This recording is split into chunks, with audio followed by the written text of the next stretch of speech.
بریا بریوچونا یاریا دوماهی خولا قهرمان اوروپا چامپیونز لیگ لوی در فرانسا قهرمانیه که هری بالکشیا تنسیت کرن رولان گاروز دست بدیکه جهان پیو مجول دبید هزاران آلیگران لخوا کم دیکه رولان گاروز یک بنابودنگترین جوانترین و بالکشترین قهرمانی تنسیل جهان دا دست بدیکه ل 1891 وره اف قهرمانیت تکرن یک چهار مزنترین قهرمانی دنیای دیارگین آخر دا بریوچی ل 1897 بو یکم قهرمانی تدا خانم بجدار ببن لحتا 1925 چی ریزانه که بیانی ریب بجداری کرنوی ندهات داین رولان گاروس ل 1940 حتی 1945 قربانی شر جهانی دوم بو نهات انجام دان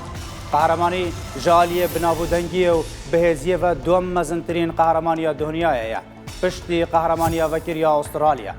توایا گشتی یا خلاطه نوی قهرمانیه 7 میلیون و 171,108 یورونه لسر آست ظلامان 128 یاریزان لسر آست تاج 128 یاریزان لسر آست دوانه 64 یاریزان لسر آست دوانه تکلجی بجدار دبن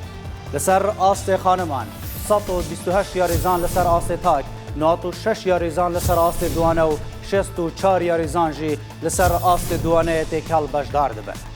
سرکفتیه اوه قهرمانیه لسر آست ظلامان و خانمان در ریزبنده گشتی دا 2000 خالان بوت نزده کرن خالات دارایین قهرمانی خودی ناسناوی دیگهیت میلیونکو 600,000 یورویا لسر آست ظلامان رافائل نادالی تنزان اسپانی پاشای اوه قهرمانیه 13 جارانکاریه ناسناوی بدست بینید کس جوی پتر نبویا قهرمان لسر آست خانمان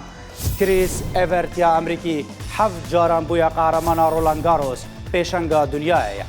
مونیکا سیلیش تنزان امریکی 1990 بو بجوکترین خانما تنزان ناسناو او قهرمانی بدست بینی